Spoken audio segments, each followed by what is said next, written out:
Hey, good morning, friends. How you doing? John and Vicky. Vicky chugging water early in the morning. How many waters do you chug a day? I've had two. I don't know. I try to have four. Get rehydrated. Like four of these. I don't know how much those. this is. It looks like a 12-ouncer. Yeah. Good morning, everybody. Hope you had a great weekend. Welcome to our daily morning Devo, morning meditation. It's kind of not daily anymore. It's weekdays. It's weekdays, I know. we get distracted on the weekend. We don't want to get in a rut, I guess, is what it's called. Sure. Yeah, no, not non-rutting. If we're bored of ourselves. If we're bored of ourselves, then probably other people are bored. Other people are bored of us too. What I was thinking of today was since we've exited or been let out of lockdown, you've done some shopping. You've gone to a couple stores and you bought like a bit of a wardrobe, a little summer wardrobe. One store. So then I was thinking the other thing. What is your go-to piece of makeup? Do you call it a piece of makeup? Like you have mascara, you have your you have facial stuff, I know, like a foundation, the rouge and the blush. I don't wear any of that. Mascara. What would be the one thing? If I was getting dressed up? If you could pick a piece of makeup. Do you call it a piece? Okay, but I would pick mascara if I needed to wear makeup to dress up and go out. But I literally, even in pre-COVID days, only wore mascara like 3 times a year. I have a couple friends that are of the female variety, and they stopped wearing makeup all of COVID because the one in particular said, "Well, I put on my makeup and then I put on a mask. I go to bed, and then I have to wipe it off." And but yesterday I put on like a tinted lip gloss, and then I had to put on a mask.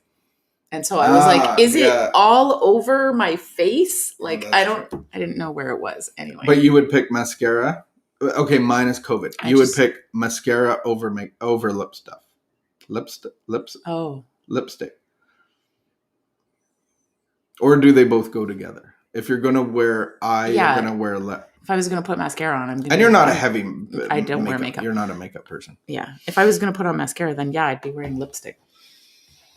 Okay, so the two go together. Yeah. So one can't live with the other, except the COVID. But I have really fallen in love with my tinted sunscreen. I should get some. It evens out my skin tone. I should tint my sunscreen too. So that's I wore your 50 PFS, and it was fantastic. SPF. Yeah. I had to think about that for so long. Yeah, 50 SP. It's a high end sunscreen. Oh, it's high end. It's a $35 bottle. I wasted lots. I was being liberal, but it wasn't greasy. It didn't have a weird smell, and I didn't have to wear a hat all day. Yeah, it was nice. Yeah, I appreciate it. Thank you for sharing your... I have what they call intolerant skin. Intolerant skin. So, do you think that is... So it's money well spent. Partly due to excess adrenaline? So I would say that for sure my insides, like my... what's the word for like your your guts, my stomach, my skin, my nervous system, like it's all connected, right? Yeah.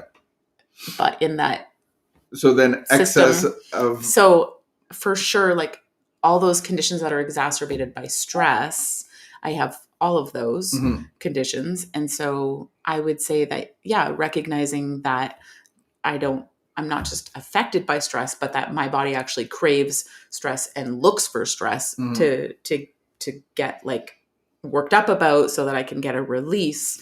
Then that affects digestion, sleep, anxiety. Yes. Depression. And so a lot of people skin. A lot of people in the like group that I've been meeting with, and even, I listen to like a neurologist talk about, or a doctor talk about stress and anxiety and codependency, and like how all these conditions, like often people with codependency will have a lot of physical conditions actually. And the doctors are like, I can't help you.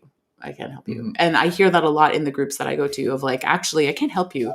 Their doctor said like, wow, you're a mess and you need to reduce your stress. But then like they can't, and they don't know how, and they can't reduce their stress. And so it's the same idea of me putting excess Right. alcohol in my body, it causes physical problems as well. Yeah. And so Cool. we need an internal solution. We're so similar. We don't need an external solution. We need an internal solution. And so there are tools that I can use to manage my stress, but I can only use them for so long. And then they just go out the window. I need like a really solid, lasting So your solution. recovery is the same as an alcoholic recovery. Very good. All right. So let's get our morning Devo on. It is, I hope, is it the 21st? Yes, 21st. it is. Okay. Perfect. Fear and faith. Here's a quote from a book. The achievement of freedom from fear is a lifetime undertaking, one that can never be wholly completed. When under heavy attack, acute illness, or in other conditions of serious insecurity, we shall all react to this emotion, well or badly, as the case may be. Only the self-deceived will claim perfect freedom from fear. Ooh. Only the self-deceived will claim perfect freedom from fear. I thought I'd read that twice. You should read it. I was just reading a it for third myself. time. I'm fearless. Only the self-deceived will claim freedom from fear. Yeah, I got no fear. Yeah, right. No one else believes you. All right. Yeah. Everybody else needs it.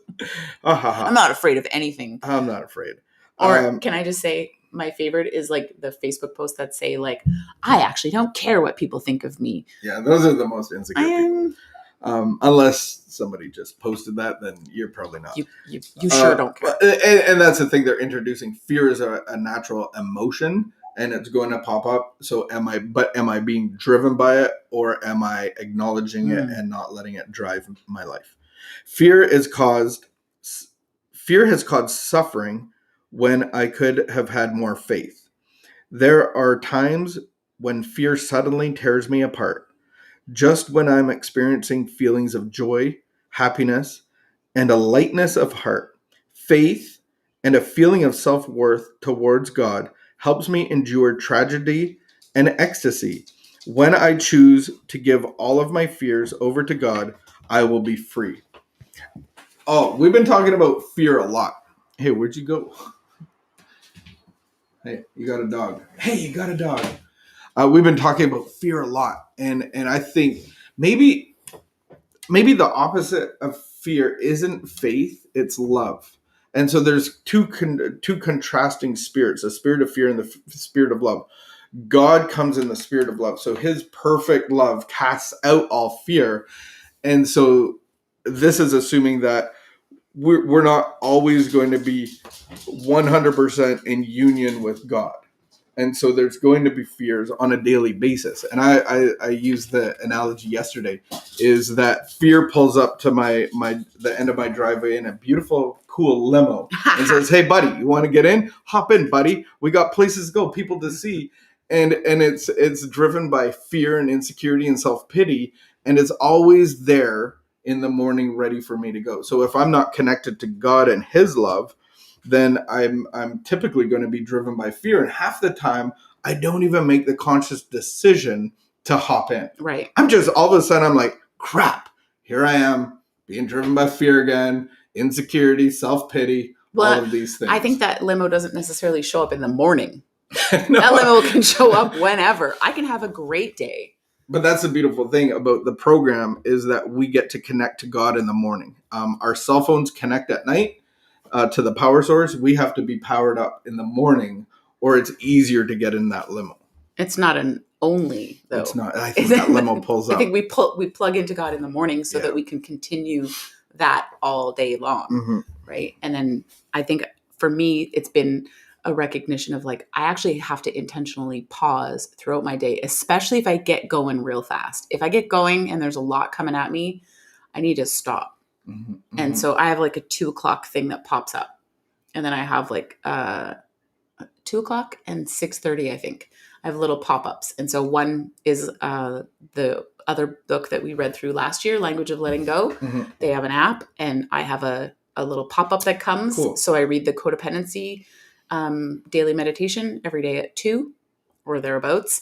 And then I have a 6:30 PM pop up that is like from the U version Bible app, and it says, "Remember to pray."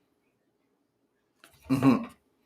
That's cool. I think the other cool thing is that I have to have my self-worth from my relationship with God, and helps me endure tragedy at this end of fear and ecstasy at this end of fear. So both of them really lead me into self-reliance and self-will. So that's good. I want to be free from So it's fear. not about, but I don't know that it's like that I'm going to be free from fear, that I'll never have fear. It's like I'm going to be free from being controlled by fear. And so the goal isn't to never have fear. The goal is to be able to say, "Oh, wow, I have fear right now, and I'm going to keep pushing through and connect with God intentionally and be able to get through this." Like it could, because I can't just avoid all the things that bring me fear. Right? I'm never going to be able to control my outside circumstances enough to never experience fear. Yeah, there's nothing wrong with fear. I'm going to experience fear. I'm going to, and I'm going to face it and be with God through my fears. It's when it's driving me and consuming me, and I'm being controlled by my fear.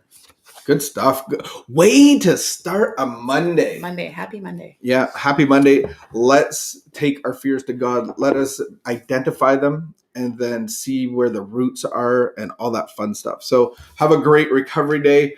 And I just want to say thank you to my friends who give me a little shout out when they watch these, and I really appreciate it. I'm not on Facebook, so I don't really usually read the comments, but I do come by sometimes and read the comments on Facebook through John's phone. But I do have some friends that like message me on Facebook Messenger, and I've really appreciated that. Yeah. Because it's actually hard to do this.